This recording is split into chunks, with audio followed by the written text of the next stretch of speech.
Come in sir? Hi. Good morning sir. Good morning sir. Aniruddh ji बैठ जाइए। Thank you so much sir. Aniruddh ji, आप नर्मदापुरम से है ना? जी सर।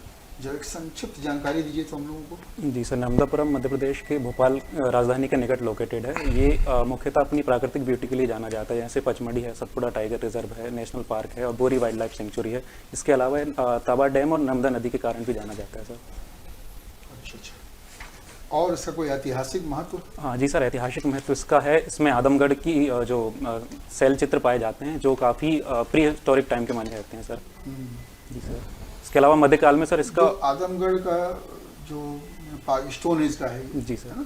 तो इसमें किस तरह की चित्रकारी है? सर इसमें मुख्यतः जो पाई गई है मध्यकाल की पाई जाती है। उसमें पहली बार साक्ष्य मिले हैं कि पशुपालन के साक्ष्य पहली बार प्राप्त हुए यहाँ से। मध्यकाल की मध्यपाषाण काल? मध्यपाषाण काल के सर। जी। तो पशुपालन से संबंधित साक्ष्य है। जी सर। कोई ऐसा चित्र जो आपको याद हो? सर मैं भी याद नहीं कर पा रहा हूँ। अच्छा अच्छा जी। उस चित्र को क्या कहते हैं बेसिकली हम लोग? जिस किससे? जो नर्मदापुरम आपके आदमगढ़ से चित्र मिला है, जी सर। उसको भित्ति चित्रकारी कहते हैं हम लोग। जी सर, सेल। लेकिन वो जो भित्ति चित्रकारी है वो किस रूप में है? जी क्या कोई स्क्रिप्ट तो है नहीं? जी सर। आप कैसे कह सकते हैं कि वो शिकार ही करने जा रहे थे? जी सर, इसकी जानकारी नहीं है, माफी चाहूँगा सर। पिक्टोग्राफी नहीं कहते हैं? जी सर, मैं याद नहीं कर पा रहा था, माफी चाहूँगा। चलिए, ये बताइए, आपने लिखा कि वैदिक अध्ययन, जी सर। है ना, आप स्नातकोत्तर कर रहे हैं मुझसे, जी सर। तो वैदिक अध्ययन में किस किस वैदिक ग्रंथ का अध्ययन किया अब तक? सर मैंने भी जो सामान्य जानकारी वो चारों वेदों की है और इसके अलावा सर आरण्य ग्रंथ और ब्राह्मण ग्रंथों की सामान्य जानकारी। ये जो आपने पढ़ा होगा यजुर्वेद, जी सर। इसमें काला यजुर्वेद और सफेद यजुर्वेद भी बोला जाता है। जी सर। ये काला यजुर्वेद कौन है? सर कृष्ण यजुर्वेद जो है याज्ञवल्क्य ऋषि द्वारा किया गया था। इसका अर्थ सर है कि इसमें जो है मंत्रों के साथ साथ गद्य पाठ भी है। इसके कृष्णत्व का कारण ये है कि इसमें मंत्र के साथ साथ गद्य पाठ भी होता है और शुक्ल यजुर्वेद में केवल मंत्रात्मक मंत्र है सर। गद्दा शुक्ल यजुर्वेद और कृष्ण यजुर्वेद नाम क्यों रखा गया? हाँ सर, एक जो कारण इसका मिलता है कि जो याज्ञवल्क्य ऋषि हैं उनके द्वारा कुछ गलती होने पर जो उनके गुरु ने उन्होंने कहा कि आप यजुर्वेद का जो ज्ञान का वमन कर दें, तो उसके बाद कुछ शिष्यों द्वारा जो वमन कर दिया गया उसका तितरी मतलब जो तीतर है उसके द्वारा उसका ग्रहण कर लिया गया था। इसलिए कहा जाता है कि सर कृष्ण यजुर्वेद उसका नाम पड़ा और शुक्ल यजुर्वेद पुनः याज्ञवल्क्य ऋषि ने शुक्ल यानी कि सूर्य भगवान से उसको प्राप्त किया, इसलिए उसका नाम शुक्ल यजुर्वेद हुआ। लेकिन कहा तो ये जाता है कि जो शुक्ल क्या यजुर्वेद के कुछ हिस्से हैं ना, जी सर, उनको रचित किया गया शुक्ल पक्ष में, जी सर, और कुछ जो हिस्सा है वो कृष्ण पक्ष जी में रचित किया गया। इस आधार पर उसका नाम शुक्ल यजुर्वेद और कृष्ण यजुर्वेद। सर एक कारण यह भी हो सकता है। जो मैंने कारण पढ़े थे ये दो थे कि मुख्यतः शुक्ल यानी सूर्य से प्राप्त होने के कारण शुक्ल और उसमें केवल पद्यात्मक मंत्र होने के कारण शुक्ल कहा गया। एक वेद है, आपने पढ़ा होगा, जी सर, कि जनता सर्वोपरि है। जी सर, वो राजा को नियुक्त भी कर सकती है और राजा को पद से हटा भी जी सकती है। सर, यानी जो आज का लोकतांत्रिक व्यवस्था है उसका संकेत हमको जी सर, प्राचीन काल में मिलता जी है। सर, ये जो आख्यान है कि राजा सर्वोपरि है किंतु जनता उसे गद्दी पर बैठा भी सकती है और राजा अगर व्यभिचारी हो जाए तो उसको गद्दी पर से हटा भी सकती है। इसका उल्लेख कहाँ मिलता है? सर मैं अच्छे से याद तो नहीं कर पा रहा हूँ। सर मुझे लगता है अगर मैं गैस करना चाहूँ तो ऋग्वेद में मिलता है कि समिति द्वारा हटाया गया है राजा को। चलिए, अगर मैं कहूँ वेद में नहीं जी सर, बल्कि किसी ब्राह्मण में कहा गया है। जी सर, किस ब्राह्मण में कहा गया? हाँ सर मैं याद नहीं कर पा रहा हूँ अच्छे सर। गैस करना चाहूँगा कि सतपथ ब्राह्मण में शायद। वैदिक अध्ययन से जी सर, या वैदिक अध्ययन के आप अभ्यर्थी हैं, जी सर, है ना, वन सेवा में कहाँ इसकी उपयोगिता नजर आती है? सर मुझे जो लगता है कि हम जो वैदिक ग्रंथों से ज्ञान प्राप्त करते हैं या सदाचार की शिक्षा प्राप्त करते हैं उसके बाद हम किसी भी क्षेत्र में जाएं तो हमें काफ़ी कारगर साबित हो सकती है। इसमें हमेशा से प्रकृति के प्रति एक प्रेम दिखाई देता है कि ब्राह्मण ग्रंथ या आरण्यक ग्रंथों की रचना प्रकृति के बीच की गई, प्रकृति के बीच देवताओं की उपासना की गई। तो मुझे लगता है कि सर अगर प्रकृति के बीच सेवा करना चाहें तो वो हमें अच्छे से मदद कर सकते हैं। ग्रंथ, जी सर, इसको आरण्यक क्यों कहते हैं? सर मुख्यतः इसकी है कि आरण्यों में रचना की गई और दूसरा जो वानप्रस्थ आश्रम है उनके लिए इसकी रचना की गई थी जो वन में पढ़ते थे, इस वजह से उन्हें आरण्यक कहा गया।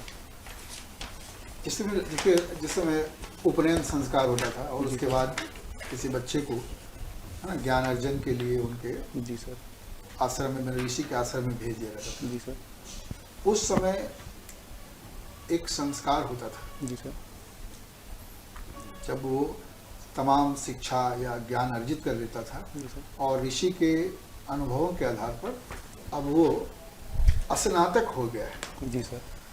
जो अब शब्द अभी भी प्रचलित है। जी सर। तो स्नातक होने के उपलक्ष्य में एक संस्कार आयोजित किया जाता था। वो कौन सा संस्कार? सर जहाँ तक याद कर पा रहा हूँ समावर्तन संस्कार होता था। अच्छा, जी सर। नहीं, समावर्तन के ठीक पहले एक संस्कार था। वेदारंभ होता था उपनयन के तुरंत बाद, और उसके बाद समावर्तन। जो लंबा समय ना, वेदारंभ के बाद एक लंबा समय गुजारा उसने, और जिस समय वो, आपको याद मैं करा दे रहा हूँ कि वो मंत्रोच्चार से परिपूर्ण जो 7 घड़े हैं उस पानी से वो स्नान करते थे, जी सर। है ना, और फिर वो तैयार होकर के, है ना, उसका एक तरह से सर समावर्तन संस्कार को उनको ले जाया जाता है। लेकिन ठीक पहले जो हम संस्कार जाना चाह रहे हैं, सर जो कि- केश कर्तन, जहाँ तक मैं याद कर पा रहा हूँ, नहीं वो भी सर मैं माफ़ी चाहूँगा, याद नहीं कर पा कोई रहा। बात जी एक प्रश्न का उत्तर दीजिए, चूंकि आपने अपनी हॉबी में लिखा है वो, जी सर। कि क्विजिंग और ऐतिहासिक स्थलों की यात्रा, जी सर। ऐतिहासिक स्थलों की यात्रा से जी सर। आपके जीवन पर, जी सर। यानी अगर अनिरुद्ध दुबे, जी सर। है ना, जब ऐतिहासिक यात्रा नहीं करते थे और जब ऐतिहासिक यात्रा करना शुरू किया, जी सर। तो उनके जीवन पर क्या क्या प्रभाव है? सर मुख्यतः इसमें पड़ा कि जैसे जाते हैं तो हम अपने आप को जानने का समय मिलता है, व्यस्त जीवन शैली से बाहर जाने का, नए लोगों से मिलने का मौका मिलता है, उस जगह की संस्कृति इतिहास को जानने का एक मौका मिलता है, जो कि हमारे पॉजिटिव चेंज लाता है पर्सनैलिटी में से। और पॉजिटिव तो आएगा ही, जी सर। नेगेटिव तो नहीं आएगा। जी सर। लेकिन आप अपने अंदर क्या परिवर्तन देखें? सर यही है कि मैं अब जैसे नए लोगों से मिलता हूँ तो पहले सहज नहीं होता था उतना, अब मैं थोड़ा सहज हो पाता हूँ कि नए स्थलों की भ्रमण कर रहा हूँ तो नए लोगों से मिल पाता हूँ सर।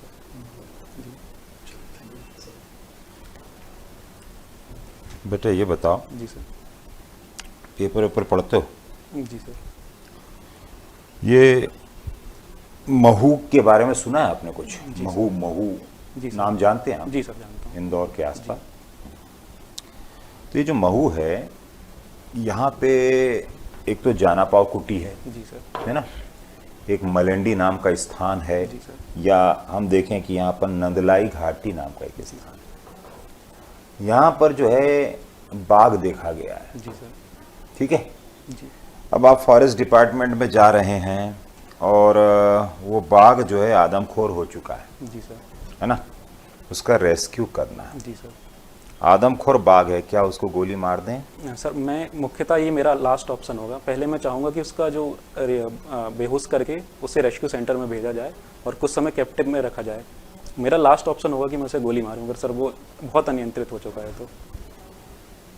गोली मारना जो है वो यानी क्रूरता नहीं हो जाएगी? जी क्रूरता हो जाएगी सर। लास्ट ऑप्शन होगा अगर वो आदमखोर हो चुका है और पकड़ाई में नहीं आ चलिए, रहा है, उसको बेहोशी आपने के बाद पकड़ भी। लिया, जी सर। ठीक है, आपने उसको बेहोश करके उसको पकड़ लिया, अब क्या करेंगे उसको? सर उसे मैं रेस्क्यू सेंटर में भेजा जाएगा, जैसे वन रेस्क्यू विहार सेंटर में। में क्या करोगे वहाँ? कुछ समय उसे कैप्टिव में रखा जाएगा ताकि वो मतलब उसे नेचुरल उसमें रखे सके और वो इंसानों से उसको थोड़ा दूर रखा जा सके। फिर उसको कब? सर उसके बाद उसे घने जंगलों में छोड़ दिया जाएगा सर, जंगल में जहाँ छोड़ दें? इंटरेक्शन ना हो ह्यूमंस का उसके साथ ज़्यादा। तो आपने देखा जैसे नशा मुक्ति केंद्र है, यहाँ पर जब लोगों को रखा जाता है उसके बाद जाके फिर से नशा कर लेते हैं। जी सर। वो तो बाघ है, पशु है, जी सर। वो तो जाके फिर से आदमियों को मारेगा वो। सर जहाँ तक मुझे लगता है कि उसके हमला करने का मुख्य कारण रहता है कि या तो वो डर जाता है ह्यूमन से या ह्यूमन उसके ऊपर नहीं हमला नहीं, कर वो देते तो हैं, उसकी इंटरेस्ट आदत लेते हैं। बन गई। अभी महू के आसपास का जो बाघ है, हिरण, वो गायों को मार रहा है, नील गायों को मारा, फिर गायों को मारा, अब वो आदमियों को मारने लग गया वो। इसका एक परमानेंट सॉल्यूशन हो सकता है, उसे चिड़ियाघर में रख दिया जाए जहाँ इसका ठीक है बेटा, ये कैप्टिव यही नहीं जवाब आपसे चाहिए था। जी सर। सबसे बढ़िया यही होगा कि उसको चिड़ियाघर में रखा जाए, है ना, जी सर। वहीं वो भी सुरक्षित है जी। और जनता भी ह्यूमन्स भी सुरक्षित रहेगी। गुड। अब मुझे ये बताओ बेटा, आपको घूमने फिरने का बहुत शौक है, जी सर। पर्यटन स्थल जाते रहते हैं, जी सर। मुझे एमा कैथल मार्केट की विशेषता बताओ। सर मैं एमा कैथल मार्केट। सर इसके बारे में जानकारी नहीं है, मैं गैस करना चाहूँगा। हाँ, संभवतः सर ये मणिपुर में है, जो गुड। महिलाओं के द्वारा संचालित किया जाता सिर्फ है। महिलाओं के द्वारा संचालित किया जाता है। कुछ प्रॉब्लम्स आ गई वहाँ? हाँ सर, मणिपुर में जातीय हिंसा चल रही है, इसकी वजह से कुछ प्रॉब्लम्स हैं। ठीक है ना। देखो, आप मैकेनिकल इंजीनियर हैं, जी सर। है ना, मुझे पंप स्टोरेज पावर प्रोजेक्ट के बारे में कुछ बता सकते हैं? सर मैं माफ़ी चाहूँगा सर, मैकेनिकल। ठीक है, कोई बात नहीं ना। मुझे ये बताओ, जो इंजन जो होता है ना, तो आंतरिक दहन क्षमता जी सर। है ना, ये आंतरिक दहन इंजन क्या होते हैं ये? सर इंटरनल कंबशन इंजन होते हैं जिसमें जो पेट्रोल का दहन है या किसी भी ईंधन का दहन है हवा के साथ इंजन के अंदर ही किया जाता है।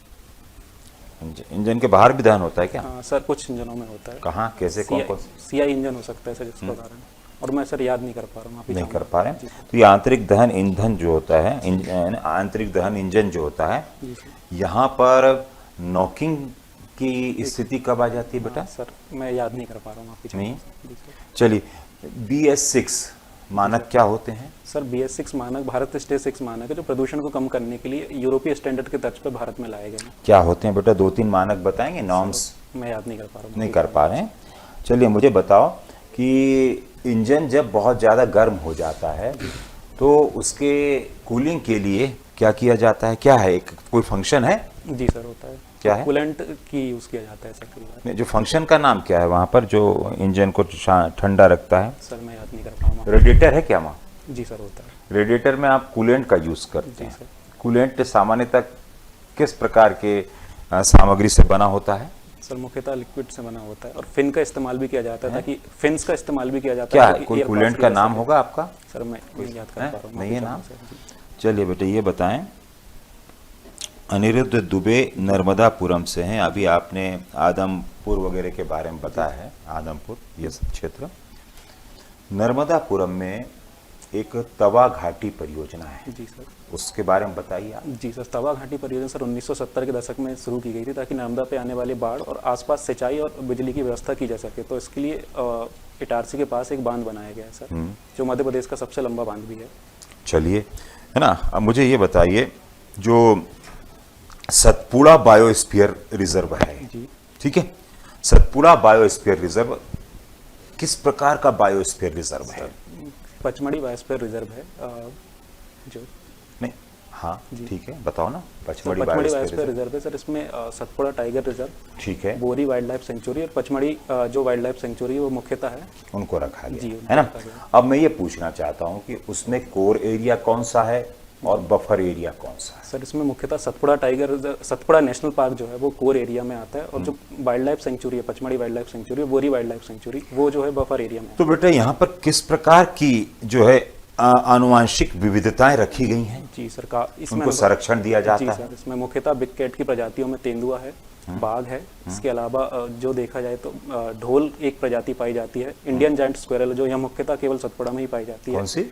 इंडियन जायंट स्क्वेरल सर, एक क्या है? बड़ी क्या बड़ी है? गिलहरी है सर जो मलयन में पाई जाती है ठीक है, दक्षिण very में, और good, हाँ। सतपुड़ा में केवल और उत्तर भारत में केवल सतपुड़ा टाइगर रिजर्व में ही ये पाई जाती है। ठीक है ना। जी सर। और वानस्पतिक विविधताएं? सर इसमें मुख्यतः जो टीक है, साल के वृक्ष हैं, बेम्बू है, तेंदुपत्ता है, महुआ है और इतने वृक्ष पाए जाते हैं सर। और भी है। इसके बारे में कुछ और कहा जाता है क्या? किसके बारे में सर? ये आपका पूरा पचमढ़ी बायोस्फीयर रिजर्व के बारे में, यहाँ आपका सतपुड़ा टाइगर रिजर्व है ना, यह सतपुड़ा नेशनल पार्क है। सतपुड़ा नेशनल पार्क को जो है क्या कोई एक ब्रिज के रूप में इसको परिभाषित किया गया? हाँ सर, किया जाता है। हिमालयन वनस्पति और जो मुख्यतः पश्चिमी घाट के वनस्पति उनके बीच में एक ब्रिज के तौर पे से जाना जाता है। इसको और अच्छे से बोलना चाहेंगे, क्या बोलेंगे? सर वेस्टर्न घाट इकोलॉजी सिस्टम यस सर, और हिमालयन इकोलॉजी सिस्टम के बीच में एक सेतु का कार्य करता है। तो ये मुझे बताओ ना, अभी आप वनस्पतियों का नाम ले रहे थे, तो कौन सी हिमालयन वनस्पतियां यहाँ आप देखेंगे और कौन सी पश्चिमी घाट की वनस्पतियां यहाँ देखेंगे? सर पश्चिमी घाट में मुख्यतः टीक और साल जो मैंने बताया, उसके अलावा सर देवदार है। अभी आपने गिलहरी का नाम लिया सर, था, जी, ठीक है। गिलहरी और पाई जाती है सर, देवदार हो सकते हैं। देवदार के अलावा कौन से वृक्ष यहाँ ज्यादातर देखने को मिलेंगे जो हिमालयन वनस्पति को जो है प्रतिनिधित्व करते हैं उसका? सर मैं मुख्यतः याद तो नहीं कर पाऊंगा, एक अनुमान लगाना चाहूंगा सर, चीड़ हो सकते हैं। Silver fir? जी सर, सिल्वर फर मिलते हैं यहाँ, है ना। तो ये बताओ कि जो पचमढ़ी है, जी सर, पचमढ़ी को जो है क्या बोलते हैं उसको? पर्यटन राजधानी बोलते हैं सब, पर्यटन राजधानी ऐसा बोलते हैं ना।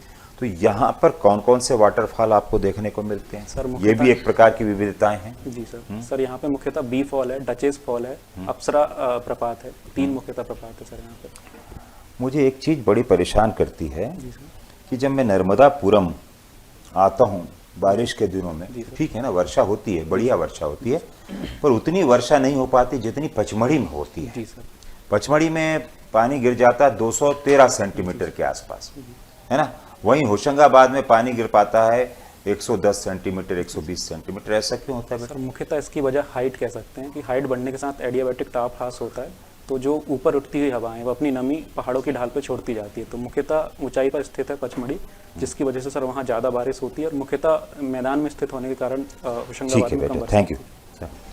अनिरुद्ध, जी सर। आपके नाम का अर्थ क्या है? सर इसका मतलब होता है जिसको निरुद्ध ना किया जा सकता, अबाधित। अबाधित। जी सर।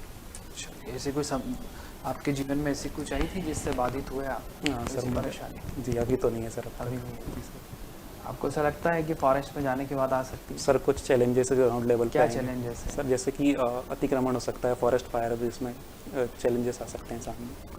अच्छा, ये आपने एक लिखा है आपकी हॉबी में, जी सर। हिंदी उपन्यासों का अध्ययन। जी सर।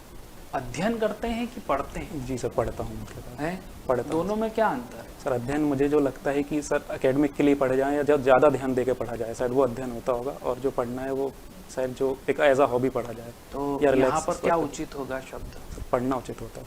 अच्छा, यांत्रिकी, वैदिक अध्ययन जी सर। और अब वानिकी, जी सर।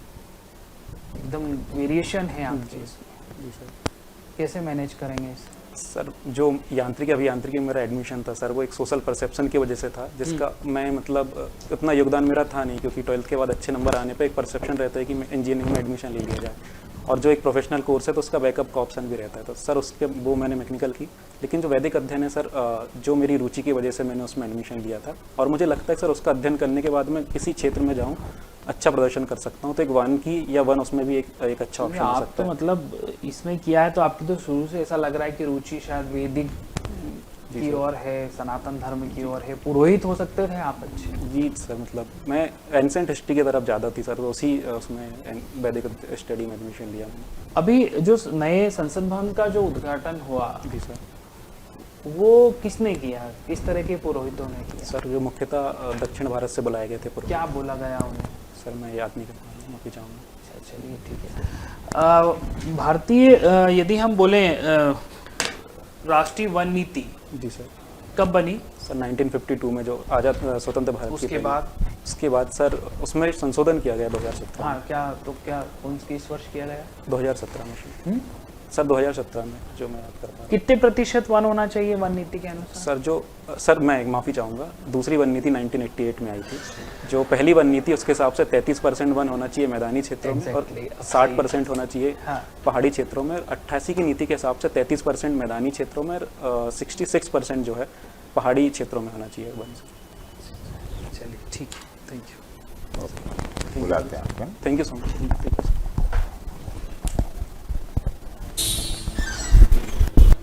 कितना हरी भरी में है ये। हाँ? बहुत जल्दी जल्दी बोलता है, पहले लाइन ही लिखे, बहुत जल्दी जल्दी बोलने के कारण तेरा मैकेनिकल में कमजोर है सही। हाँ कुछ नहीं, आप जितना बात बोले उतने में सॉरी बोला है। जी, बाकी है तो सही। बाहर की जानकारी है इसको सर। हाँ जैसे अभी वो चिड़ियाघर का भी उसने बहुत अच्छा बताया। कॉन्फिडेंट है ये, पर बस ये इसके मार्क्स कटेंगे तो बहुत जल्दबाजी में हड़बड़ाहट के कारण 29 के आसपास सर।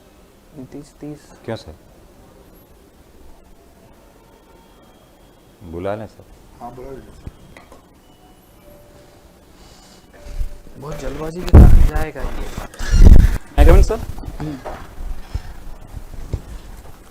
बैठिए अनुज, थैंक यू सर। कैसा लगा इंटरव्यू भाई आपको? सर थोड़ा लग रहा है कि हड़बड़ाहट और नर्वसनेस है। क्यों इतना बड़ा? पता नहीं सर, मतलब जो इंटरव्यू है उसका। देखिए अनुज, हमको लगता है ना जी सर। मेंस में कितना मार्क्स? 277 है सर। 277 है। यार अपने पैर में कुल्हाड़ी मत मारो। जी सर। आपका मेंस में 270 है, इसमें अगर आपका 30 नंबर आ जाता है जी सर। तो आपका तो अच्छा रैंक आएगा। ऐसे अब बनोगे। जानते हो पूरे इंटरव्यू में एक ही चीज लैक लगा, जी। आप आके बैठे और जब पहला क्वेश्चन हुआ इतनी जल्दी जल्दी बोलना शुरू किया, कई बार तो सुनना मुश्किल हो रहा था। अच्छा, जी सर। तो बिल्कुल धैर्य से बोलो। जी सर। आप इतनी जल्दी बोल रहे, वहाँ पूछने जो बैठने वाले जो मेंबर होंगे सब हम लोग से भी अधिक उम्र के होंगे, जी सर। कई लोगों का तो हियरिंग प्रॉब्लम भी होगा, तो ऐसे में उनको क्या मतलब है, आप बोल के निकल गए, उनको जो अच्छा लगेगा उसको चुनेंगे, नहीं तो नहीं चुनेंगे। जी सर। इसलिए अगर 270 इसमें है ना, तो तुम अपने पैर में बिल्कुल कुड़ाई मत मारो भाई। और अगर वैदिक अध्ययन है तो थोड़ा उसको और अच्छा बनाइए, जी सर, उसमें मैं काम करता हूँ। और इसमें काम करना पड़ेगा। जो सर ने पूछा अभी वो पुरोहित के बारे में, जी सर। चूँकि आप वैदिक अध्ययन देखिए उसमें लिखा हुआ है, आप अगर संगम साहित्य पढ़ें थोड़ा, जी सर, नहीं पढ़ा हूँ सर उसका। संगम साहित्य में इसका उल्लेख है, और वही टर्म आता है, उसको अधिनम कहते हैं। अधीनम सर, जी अधीनम। मुझे याद था, मैं नर्वसनेस में शायद याद नहीं कर हाँ, पाया। वो क्या होते हैं अधिनम? गैर ब्राह्मण पुरोहित होते हैं। जी सर। पुरोहित तो है, ब्राह्मण नहीं, ठीक है ना। दूसरा है कि मैकेनिकल इंजीनियरिंग से रिलेटेड जो क्वेश्चन सर ने बेसिक बेसिक बिल्कुल। बेसिक चीज को आप ओवरलैप की वो लिखिएगा, और नर्मदापुरम से रिलेटेड जो जानकारी है उसको अच्छा बनाइए। जी सर। हिस्ट्री में चूंकि आप खुद बोलते हैं कि हम घूमते हैं, जी सर। और आपके इलाके में नर्मदापुरम में वो जी जो भित्ति चित्रकारी जी सर। उसको पिक्टोग्राफी कहा गया है, जी यानी चित्र के माध्यम से, चूंकि लिपि तो लिखी नहीं जा सकती भाषा का, तो पिक्टोग्राफी के माध्यम से वो है ना चित्र संकेताक्षर है वो कहते जी हैं, सर। और उसके द्वारा वो चीज़ को बताया गया है। बिल्कुल सर। ठीक है, जी सर। चलिए बाकी बढ़िया है, केवल इस पर काम कर लिया थोड़ा सा, जी बिल्कुल सर। और करके देखो एक बार और इंटरव्यू दो। सर बिल्कुल सर, सर बोलने में जैसे कितना मतलब बढ़िया बढ़िया, थोड़े- नॉलेज मेरे पास है, लेकिन जहाँ नहीं तुम बहुत सॉरी बोलते, देखो लगा कि तुम सोच के आओगे सॉरी बोलने की। अगर मान लो किसी प्रश्न का उत्तर नहीं भी बताया जी सर। तो एक आध 2 सेकंड पॉज लो और फिर बोलो सॉरी। बिल्कुल सर। ऐसे है ना, थोड़ा सा एक्टिंग भी करना सीखना होगा। जी बिल्कुल सर। लेकिन हम वैसे क्वेश्चन मैंने एक्सपर्ट के मुंह से निकला, बोर्ड के मुंह से निकला क्वेश्चन, धड़ाम से उसका सॉरी जी तो अच्छा सर निकला।